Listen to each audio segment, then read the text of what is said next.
नमस्कार दोस्तों, आज की कहानी का नाम है छुट्टी का दिन, जिसके लेखक हैं शशि भूषण द्विवेदी जी।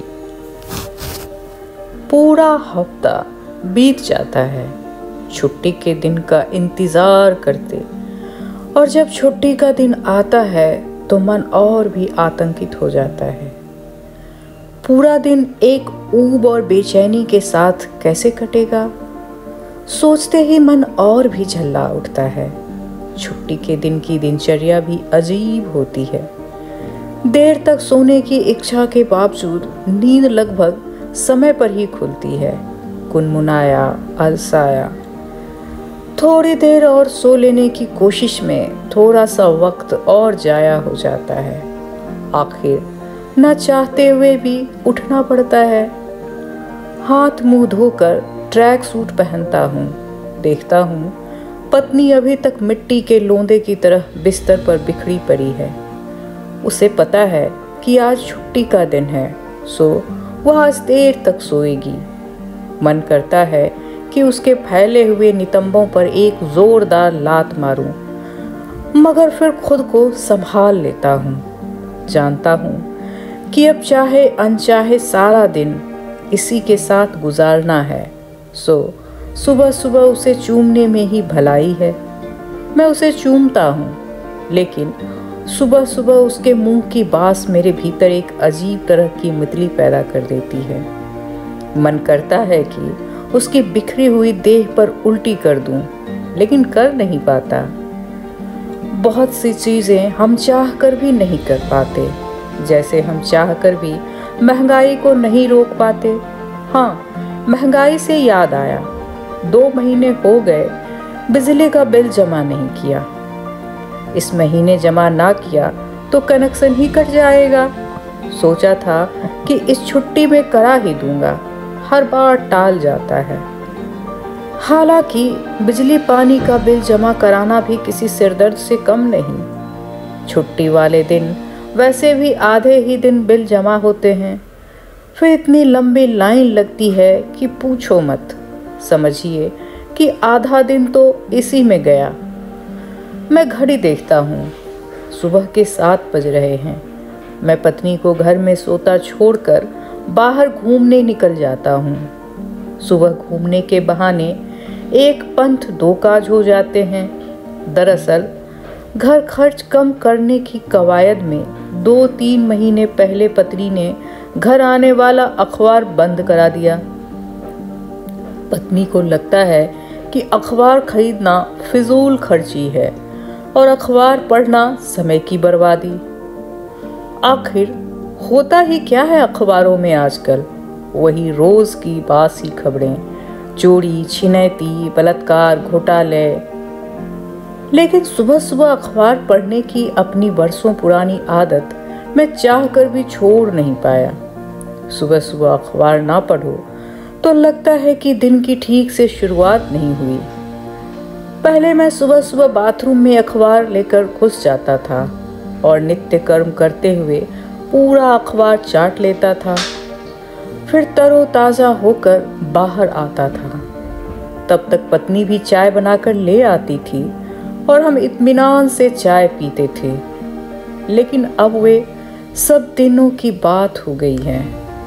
अब तो सुबह टहलने के बहाने चाय की दुकान पर खड़े खड़े ही अखबार भी पढ़ लेता हूँ। हालांकि शुरू शुरू में खाली पीली अखबार पढ़ने पर चाय वाला भी मुझे बहुत तिरस्कार पूर्ण नज़रों से घूरता था और बार बार आकर पूछ जाता था कि साहब चाय चलेगी।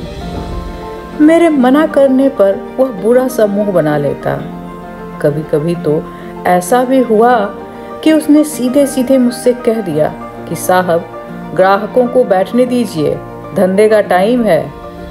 आपका क्या है, आप तो मुफ्त में अखबार पढ़कर चले जाएंगे, धंधा तो हमारा खोटा होता होगा। उसकी ऐसी बातों का मुझे सचमुच बहुत बुरा लगा था। इस बुरे लगने के चलते ही अब कभी कभी मैं उसे हाफ चाय का या सिगरेट का ऑर्डर दे देता हूँ और बदले में वह मुझे चुपचाप अखबार पढ़ने देता है।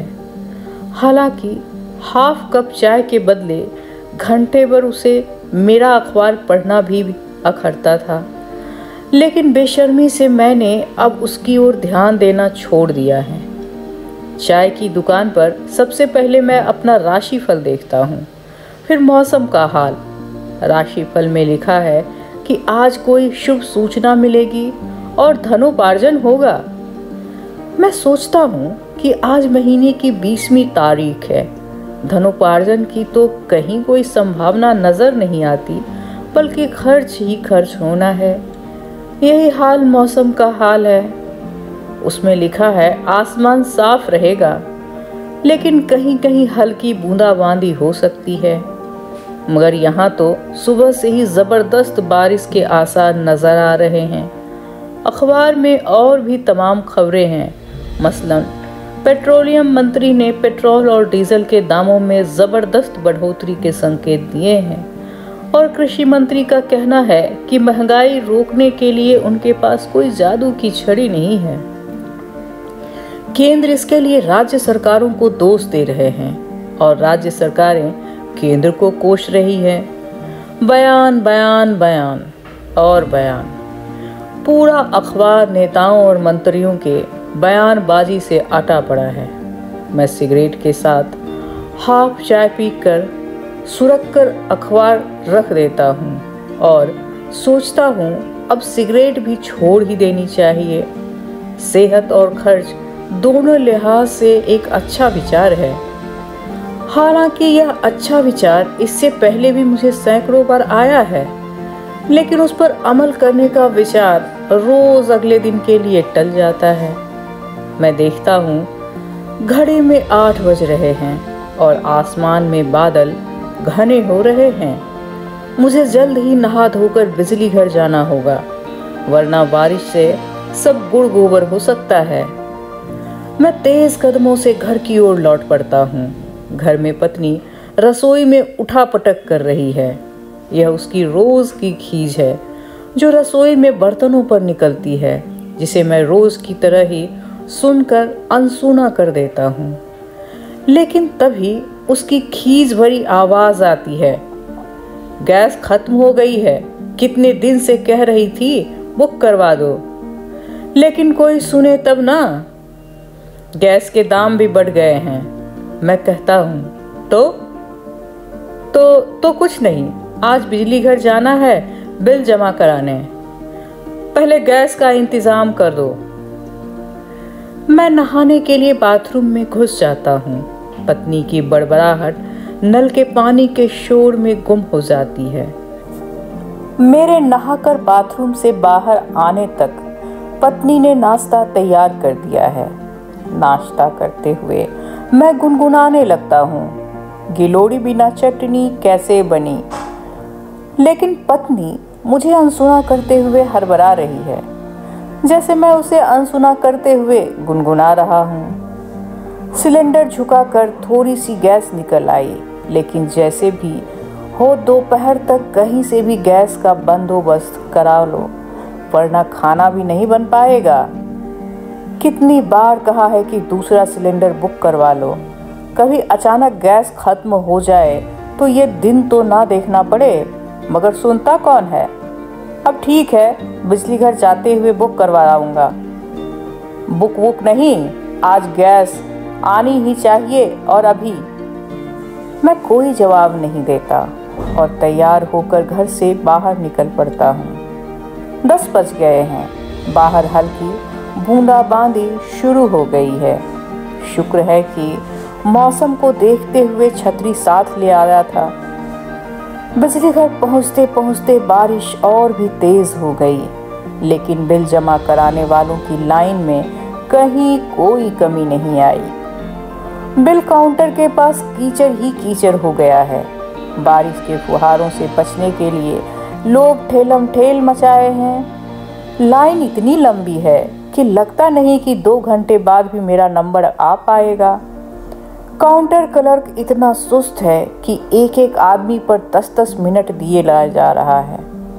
लोग कुनमुना रहे हैं और सरकारी कर्मचारियों की काहिली को कोस रहे हैं। बीच बीच में कोई काउंटर क्लर्क का जान पहचान वाला आ जाता है तो उसका काम आउट ऑफ वे जाकर हो जाता है, जिससे लाइन में लगे लोगों का गुस्सा बढ़ जाता है और हल्ला शुरू हो जाती है। हालांकि इस हल्ले का कोई असर नहीं होता, बस लोग बड़बड़ाते रहते हैं और जान पहचान वाले या दबंग लोग लाइन को धकियाकर अपना काम करा ले जाती हैं। मैं घड़ी देखा, 11:30 होने को आए। अब भी 5-7 लोग लाइन में हैं। मेरी बेचैनी बढ़ जाती है। लगता नहीं कि आज मेरा नंबर आ पाएगा। एक एक पल भारी होता जा रहा है। 11:50 हो गए हैं। 2 लोग अब भी मेरे आगे हैं। मैं हड़बड़ी में हूँ। भैया जरा जल्दी करो ना। काउंटर क्लर्क घुड़क कर मेरी ओर देखता है। उसकी घुड़की में एक हकारत है। काम ही कर रहा हूँ, कोई मक्खी तो मार नहीं रहा। जानता हूँ कि क्लर्क से बहस करने का कोई मतलब नहीं, वरना अभी काउंटर बंद कर देगा। बहरहाल मेरा नंबर आखिरकार आ ही गया। घड़ी में अभी 12 बजने में 5 मिनट बाकी है। मैं जैसे ही बिल की रसीद उसकी ओर बढ़ाता हूँ, वह पेशाब के बहाने उठ जाता है। मैं उसकी इस हरकत पर खीज उठता हूँ, पर कुछ कह नहीं पाता। 5 मिनट बाद क्लर्क लघु शंका से निपटकर वापस लौटता है और ऐलान कर देता है कि टाइम खत्म हो गया, अब कल आना। मेरा दिल धक से रह जाता है। 2 घंटे की मेहनत पर पानी फिरता नजर आता है। अब मैं याचना की मुद्रा में आ गया हूँ। 2 घंटे से खड़ा हूँ सर, प्लीज जमा कर लीजिए बिल, वरना क्या? हम भी 2 घंटे से काम ही कर रहे हैं, कोई झक तो मार नहीं रहे हैं। इतनी ही जल्दी थी तो समय पर क्यों नहीं आए? प्लीज सर, बड़ी मुश्किल से आ पाया हूँ, मेहरबानी होगी। मेरे चेहरे पर जाने कैसी तो दीनता का भाव है कि क्लर्क थोड़ा सा पसीजने लगता है। अच्छा लाओ, लेकिन बाकी सब कल आए। मेरी जान में थोड़ी जान आती है। आखिरकार मेरा बिल जमा हो जाता है, मगर पीछे से फिर वही शोर शुरू हो जाता है, प्लीज सर, प्लीज सर। लेकिन तब तक खिड़की बड़ी बेरहमी से बंद हो जाती है। मैं खुश हूँ कि आखिरकार मेरा बिल जमा हो गया। मुझ में एक विजेता का सा भाव घर करने लगता है। बाहर बारिश और भी तेज हो गई है। घड़ी 12:30 बजा रही है। अब मुझे फौरन गैस सिलेंडर के लिए भागना होगा, वरना घर में खाना नहीं बनेगा। गैस स्टेशन पहुंचते पहुंचते 1-1:30 बज जाते हैं, मगर बारिश थमने का नाम नहीं लेती। मैं लगभग आधे से ज़्यादा भीग चुका हूँ। स्टेशन पहुंचने पर पता चलता है कि आज तो छुट्टी का दिन है। हे भगवान, अब क्या होगा? मेरे हाथ पांव फूलने लगते हैं। मैं आसपास लोगों से पूछता हूँ, रिरियाता हूँ, घर में गैस खत्म हो जाने का हवाला देता हूँ। मेरे पेट में चूहे भी कूदने लगे हैं। घर में पत्नी भी भूखी होगी, मैं सोचता हूँ। तभी बीड़ी का सुट्टा लगाता हुआ एक दलाल टाइप आदमी मेरे पास आता है। वह घूरकर एक नज़र मेरी ओर देखता है। गैस चाहिए? हाँ, ब्लैक में मिलेगा, 30% एक्स्ट्रा। ये तो बहुत ज़्यादा है, कुछ कम में नहीं होगा? लेना है तो बोलो, वरना रास्ता नापो। मुझे पत्नी का खीज और हताशा से भरा चेहरा याद आ जाता है। मैं फौरन हाँ कह देता हूँ। कितना लगेगा? 700 रुपये। मैं पर्स टटोलता हूँ। पर्स में सिर्फ 500 रुपये हैं। मैं 500 रुपये उसे सौंप देता हूँ। सिलेंडर घर पहुँचाओ, बाकी के पैसे घर पर दूंगा। सिलेंडर घर पहुँचाने के 50 रुपये एक्स्ट्रा लगेंगे। वह मेरी मजबूरी का फ़ायदा उठा रहा है।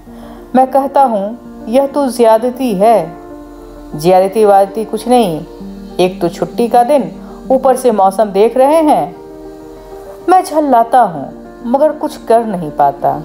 फौरन सिलेंडर घर पहुँचाने को कहकर उसके साथ चल देता हूँ। घड़ी में अभी 2 बज रहे हैं। बारिश अब भी रुकने का नाम नहीं ले रही। हालांकि गैस मिल जाने से मेरे भीतर एक सुकून का भाव आ गया है। अब बारिश से भीगी हुई मिट्टी की सोंधी गंध मुझे अच्छी लगने लगी है। सिलेंडर के साथ जैसे तैसे मैं घर पहुंचता हूँ। 2:30 बज चुके हैं। पत्नी का पारा 7वें आसमान पर है। मैं उसकी ओर ध्यान नहीं देता और गैस वाले का बकाया भुगतान कर उसे रवाना कर देता हूँ।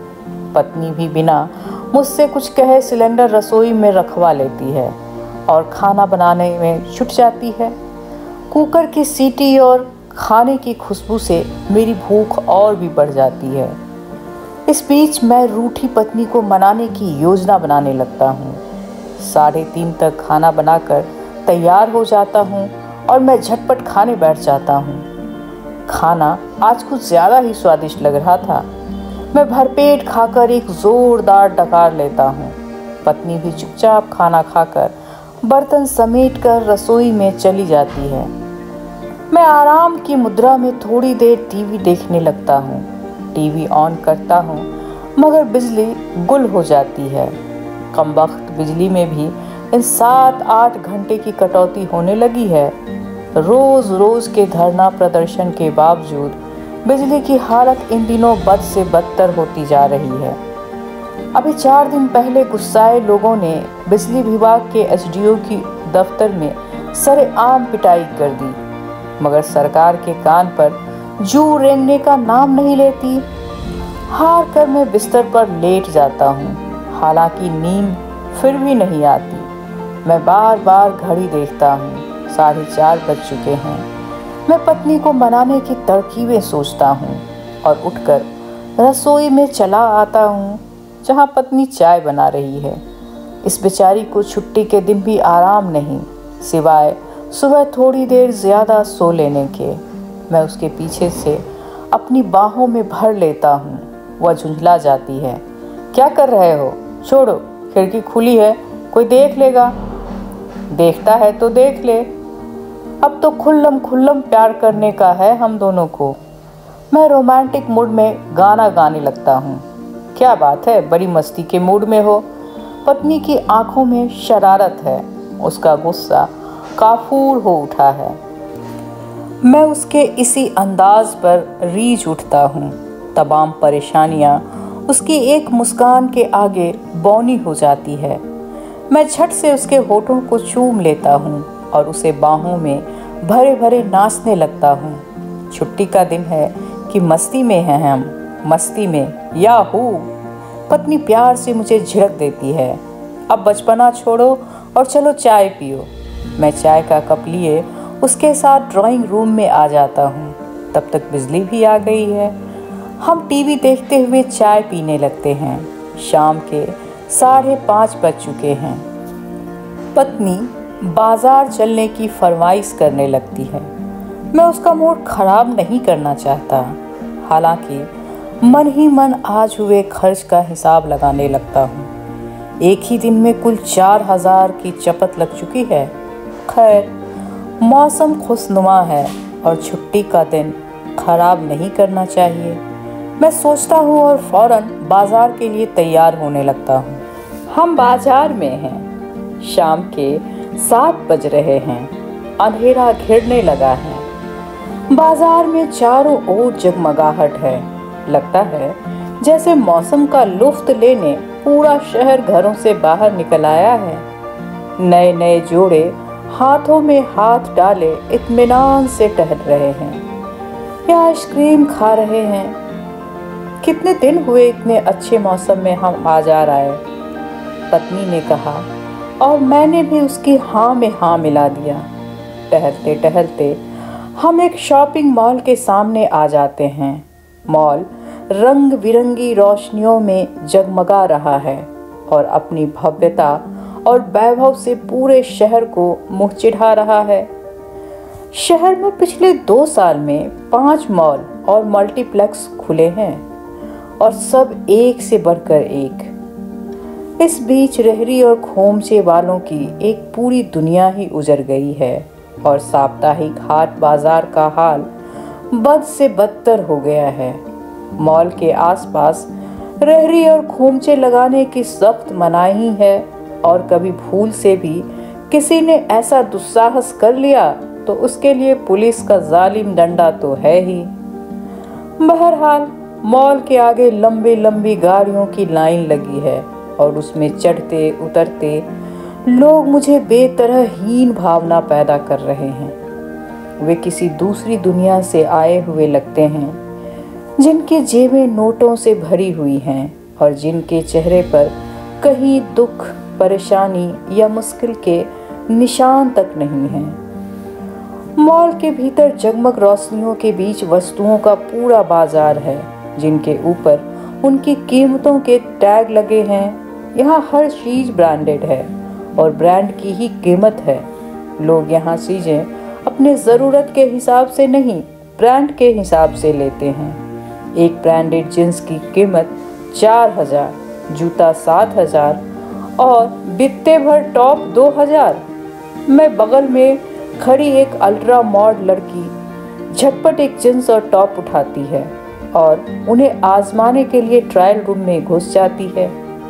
2 मिनट बाद जब वह बाहर आती है तो मैं देखता हूँ कि उन कसे हुए कपड़े में उसका शरीर जैसे फट पड़ने को आतुर है। डीप नेक टॉप और लो हिप जींस में उसका शरीर और भी दिलकश हो उठा है।